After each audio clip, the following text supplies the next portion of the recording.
Maybe sing it all weekend. And there may or may not be a quiz on what the formula is when you come back. So there is another version, by the way. You can sing it to Pop Goes the Weasel. X is equal to negative b plus or minus square root b squared minus 4ac all over 2a. Or you can do quadratic, or Adele. I like Adele. So how many roots does each quadratic have?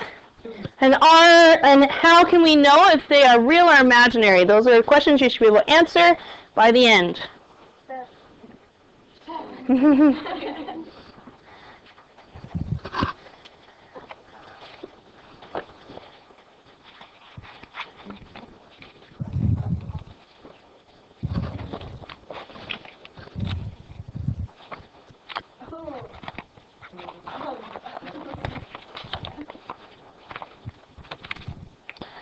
Okay, so let's go through and see if you remember now the quadratic formula.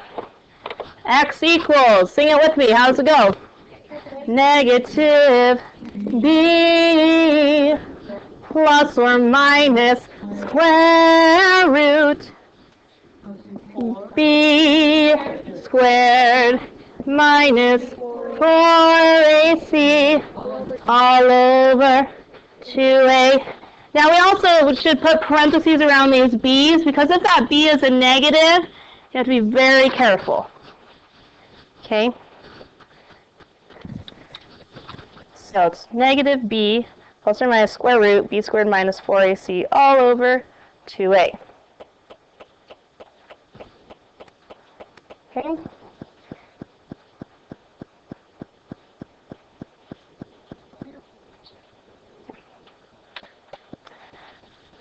Okay, and in order to use the quadratic formula, it has a different setup than completing the square. Completing the square, we like all of the constants to be on one side and the variables to be on the other. Not so for quadratic formula. We like it to be ax squared plus bx plus c. Make sure it's set equal to what number? 0, then it's easy. Okay, so we want everything on one side and equal to 0 on the other. So that's what this says for the setup. Make sure it's equal to 0. Okay, our first one, we're solving for the x-intercepts. I'm not looking for the points today, I just want to know the x's. X squared minus 4x equals 21. Using the quadratic formula, I don't know why people laugh at this. This has come up in faculty meeting. What's the deal about 21? Do I want to know? I don't think I want to know. Isn't the answer to life's questions like 42 or something like that? Okay, shh. I want to hear this so I can go back and tell the teachers who are already out of the loop. Okay. This little kid and his brother asked him what 9 plus 10 is. He answered 21 and his brother said, "You're stupid." So he's like, "No, I'm not." It's just a YouTube video? It's a what? 7-second video. Gosh, guys, I'm not that old. How do I not know this stuff? Vine, like V-I-N-E? Yeah. There's 7-second videos, and they're funny as poop. I'm going to Google this. And then, man, the gap is widening. But okay. While we're watching it, the rest of you decide, is this one set up? You stupid. That's what it's called? You stupid. What's 9 plus 10? 21. That's not very nice.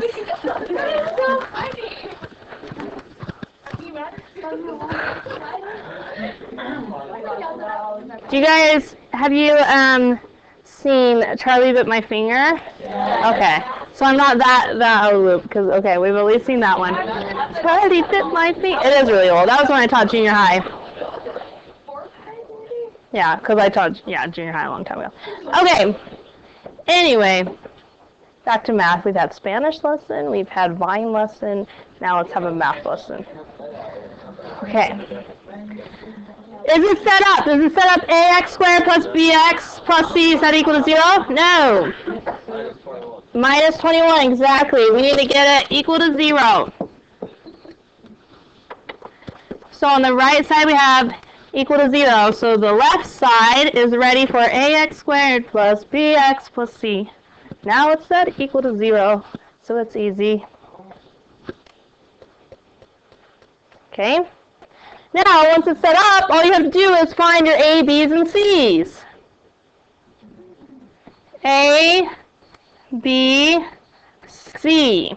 They come from the coefficients from ax squared plus bx plus c. They're not x's, they're numbers, integers, usually, well, in this case, all integers. They could be fractions. Okay, so, fingers in the air. What is A? Good. It is 1, because there's 1 x squared. X squared's coefficient is 1. Fingers in the air. What is B? Okay, Tyler, what is B? Dan, what is B? Sorry, I was distracted by someone asking for a piece of paper in math class. Adam, what is B? 4x. Oh, halfway right. It's just a number. Negative. Yep. So let's make sure we grab the sign with it. Topeka, what is C?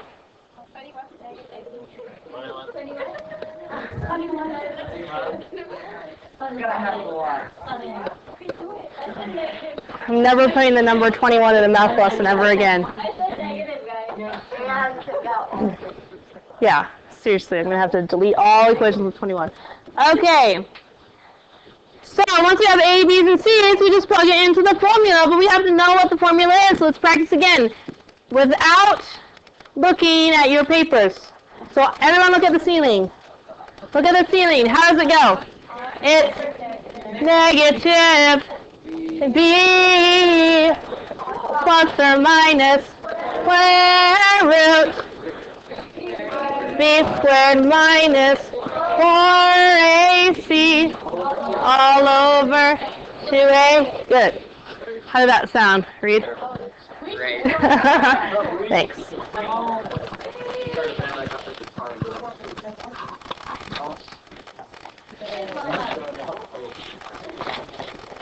Okay, now we just need to plug in.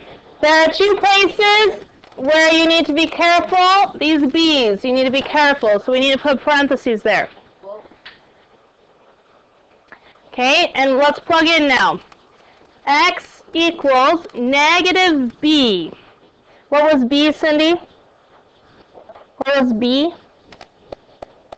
Good, so this becomes negative 4. Be careful, if B is negative, it's tricky. Negative 4. Plus or minus square root. Here again, we need those parentheses because what is B? Negative 4. So we're not just squaring the 4, we're also squaring the negative. Minus 4AC. Tyler, what was A? And C?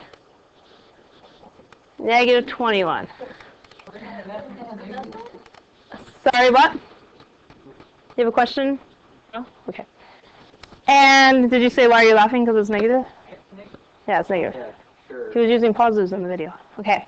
All over 2 times, what's A? Caitlin? What's A? 1. Yep. A is 1. 2 times 1. Okay, so let's go through and simplify this. Negative 4. Good. I like to call this squiggle. Positive 4. Plus or minus something, we'll do that in a minute, all over 2, because 2 times 1 is 2. Now, underneath the square root, that area is called the discriminant. And I'll have that written on the board in a minute. It tells us something very important. It tells us how many solutions we're going to get. So it's very important to carefully simplify underneath the square root. If we're simplifying, we should follow what? PEMDAS, exactly. Please excuse my dear Aunt Sally. All right. Dominique, what do we do first underneath the square root to simplify? Parentheses. Are there anything in the parentheses to do? Nope. So we move to exponents. And we have an exponent. So what's negative 4 squared? 16. Good. After exponents, we do multiplication. Now here's where lots of people, for some reason, make a mistake. They do 4 times negative 21 is negative 84. What's wrong with that? Yeah, for some reason, lots of people forget that there's a negative sign there. It's a negative 4 times a positive 1 times a negative 21. So a negative times a negative makes a positive 84. So be very careful there. Now we can add them. 16 plus 84. Uriel, what is 16 plus 84? So just think 84 plus 6 is, break it up, 84 plus 6, 90, and then add the 10. 100. So you can break it up by place values. Okay? Do we know what the square root of 100 is? Plus or minus 10. From here on, there should be 2 answers. We have 4 plus 10 over 2, and we have 4 minus 10 over 2. There should be 2 answers. Ashley, what do we get with 4 plus 10 over 2? Yep, good, 7. Because 4 plus 10 is 14 divided by 2 tells us x equals 7. Okay, Brandon, what about the 4 minus 10 over 2? What? Negative 3, because this is negative 6 over 2. X equals negative 3. So the very last line of that psalm, like second to last line, it says, now we finally solve for x, and we have the intercepts. When we get x's, that's where the quadratic is doing what? Intersecting, because it's equal to 0. So these two are solutions, they're zeros, they're roots, and they're also the x-intercepts of the graph, where the graph touches the x-axis. Okay, and there are 2 of them, so make sure you do plus and minus and get both. Any questions? We use the quadratic formula when our quadratic isn't very nice. If it's a nice quadratic, you have the option to factor, which we did last time, or to use the quadratic formula or complete the square. If it's not factorable, if it doesn't come out to real numbers, you have to either complete the square or use quadratic formula. So this is useful when it's not a pretty function. Okay, a minute ago I told you the word discriminant. The number underneath the square root is called a discriminant. What did we get underneath the square root when we simplified it all? No. Underneath the square root. 100, not 2. 100. There's 100. What type of number is 100? An even number, true. It's also positive. We say positive? Greater than 0. So there are 3 possibilities that are going to happen. The first one is what we just saw. B squared minus 4ac, that's the stuff underneath the square root, is greater than 0. What type of numbers are greater than 0? All of them. Not all of them. Positives are greater than 0. And it can include decimals too, right? Not just integers. Yeah, that would be greater than 0. Yep. So we got square root of 100. If that number, 100, is greater than 0, meaning positive, you should get 2 real solutions. Did we get 2 solutions? 7 and negative 3. No, we have 2 solutions. Do you know where 7 and negative 3 is on the number line? Or are on the number line? Yeah, because they're real numbers. They're not imaginary numbers. They're real numbers. Because we have the plus version and the minus version. That's just underneath the square root is positive. Oh, okay. Yeah, we're just the discriminant is this guy underneath the square root. So if the number underneath the square root is positive, then we will get 2 real solutions. Okay, what's another option for underneath the square root? We have positives and we have negatives. So, what happens if we take a square root of a negative? Imaginary. Okay, so when that square root, b squared minus 4ac, is less than 0, meaning negative, you get 2 imaginary solutions.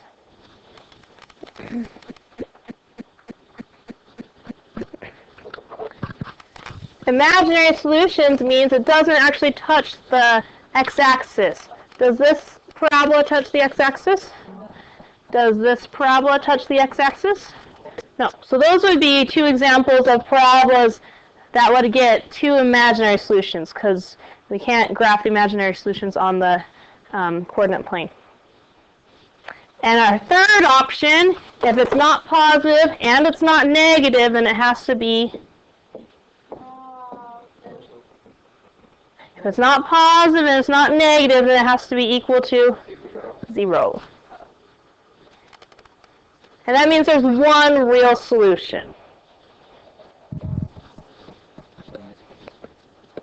What? In our case, it was 2 because we had 100. Our number underneath the square root was 100. Does anyone know what the graph would look like if there was 1 real solution? That doesn't mean it's going to be linear. It's still a parabola. Just the vertex. Ah, good job. Just the vertex touches, which means the vertex is on the x-axis like that, right? Or like that. Both those purple ones would be an example of 1 real solution. There could still be an imaginary solution, but there's only 1 real solution. Okay, we have this theorem that I'm going to show you now, if you would write it down, called the fundamental theorem of algebra. And it'll look wordy, but it's actually really straightforward. Would you write that down, please? The fundamental theorem of algebra.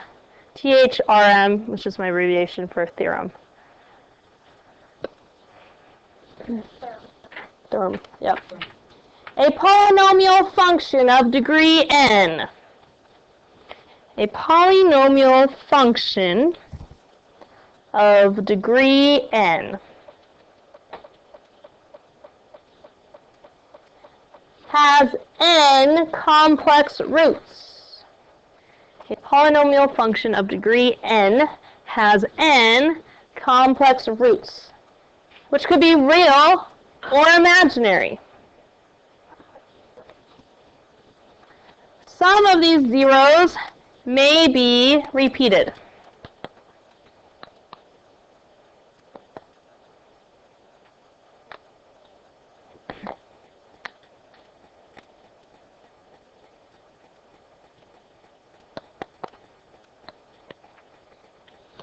Okay, I'll scroll up. I see some people are having a hard time seeing that. Some of these zeros may be repeated. So, a polynomial of function of degree n. What's the degree of all of our quadratics? It means the highest power. What's the highest power of the quadratic? 2. So, each quadratic of degree 2 has to have how many roots? 2 roots. And if you can only find 1 root, that means the other one is either an imaginary root, which you can probably you should be able to still find, or it's a repeated root, so it's a duplicate root at the same place. What if I had a polynomial of degree 7, like x to the 7th power? How many roots could that polynomial have? 7. It has 7 roots. It could cross the x-axis up to 7 times. What if I had a polynomial y equals x to the 100th power? How many times could that graph cross the x-axis or touch the x-axis? 100, but no more. You can cross it up to 100 times. that make sense? Alrighty, let's do quadratic formula again. Example 2. X squared equals negative 8x plus 12 equals 0. First step is always make sure it's set up. Ax squared plus bx plus c. Make sure it's set equal to negative 5. No, equal to 0. So what do we need to move around? Nothing. So then we list our A, B's, and C's. I really highly recommend listing them before you start plugging into the formula. Make sure you have identified them first. Bless you. What? When we break and move to the computer lab, you can. Okay, Kevin, what's A, B, and C? Perfect. Any arguments about those? Okay, now let's plug in, but we have to know our formula, so, Derek, close your eyes, please. Can you close your eyes, and can you tell me the formula? It's negative, singular. Uh-huh.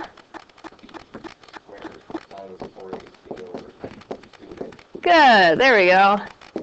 Yeah, so the b squared comes with the square root, right? Good. So we just plug in. And this equals x. So x equals negative what? Negative 8. Negative 8. When b is negative, it's tricky. If it's positive, it's pretty easy. But when it's negative, it's a little tricky. Okay, Ashley, what comes after negative 8? There's the formula. We're right here. So after the b is plus and minus first. Square root, okay. Negative 8 squared minus 4 times. Good. 4 times 1 times 12. And let's have Derek, or Dylan, Darger. That's what I'm going for. Dylan Darger, finished off. Now what?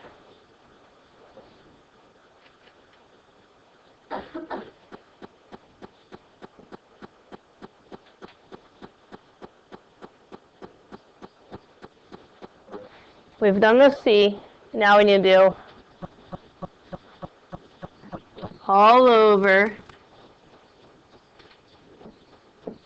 times. Good. Okay, now we just need to simplify. X equals a negative 8. Dominique, wait please. Squiggle. Positive. Plus or minus square root all over 2. Square root. What do we do inside the square root first? Exponents. Negative 8 squared. That has to be in parentheses. Negative 8 times negative 8 is positive 64. Okay? Now, for some reason, everyone forgets this minus sign. Don't forget this minus sign. It's a negative 4 times 1 times 12. So it's a negative 48. So if we simplify the 64 minus 48, we can predict how many roots there are going to be and what types of roots they are. What is 64 minus 48, Ryan?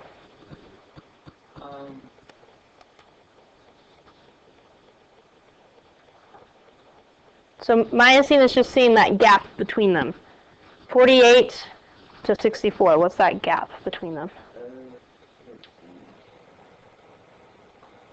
16. Yep, good. 16. Okay, since 16 is positive, how many roots are there and what types of roots? Jennifer, what do you think? Since 16 is positive, how many roots are we going to get? We have that listing for the discriminant. There's 3 things that can happen. It's either positive, negative, or 0. 16 is positive. So how many roots are we going to get? Nope, not 3. You can't have more than 2. So when it's greater than 0, we get 2. And what types are they? Real or imaginary? Real. So they're going to be on the number line. You can actually graph them. They're real. Okay, so we better make sure we get, with our discriminant, some of your problems may ask you, what is the discriminant and what does it tell you? So we have 16, which is greater than 0. Tells us that we're going to have 2. That is not a smiley face. That is an arrow, a yielding sign we use in math proofs. Real solutions.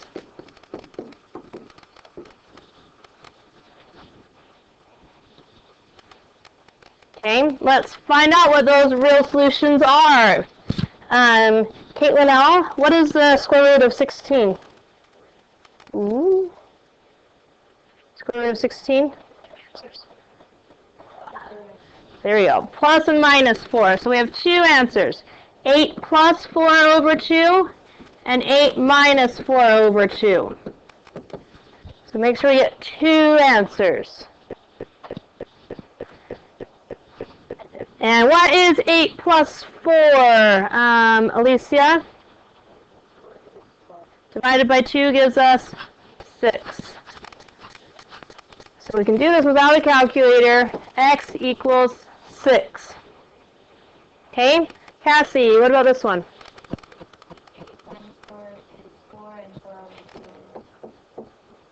So X equals 2. Did we get 2 real solutions as predicted? Yes, and they are real because I can actually plot those on the x-axis. We're not going to do number 3.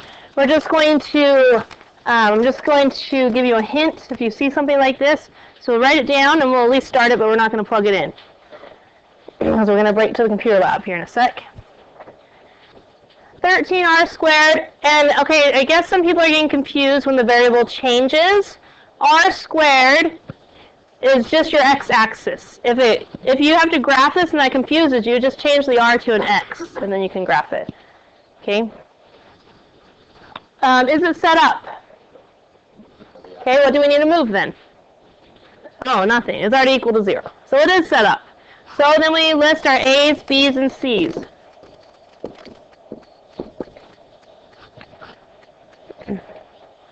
Okay? Talia, what is A? Good. All right, who can tell me B? Derek? This is what I want to show you this one. Is there an r to the first power?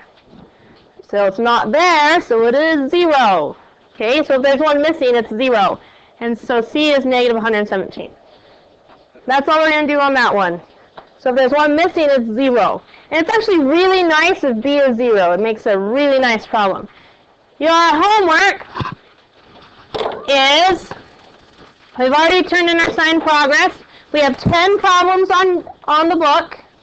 And then your 3-8 worksheet. Okay? So there's only 10 problems on quadratic formula in the book. Remember that completing the square is something you've had for like a week or even over a week on Math Excel. The deadline is tonight at 11:59. So we're going to go into the computer lab. If you are done with completing the square, you can work on the worksheet or the book in the computer lab. If you're not done with Math Excel, that is your priority. Okay, any questions? What we're going to do? If you are doing Math Excel, you must have your notes out and a piece of paper to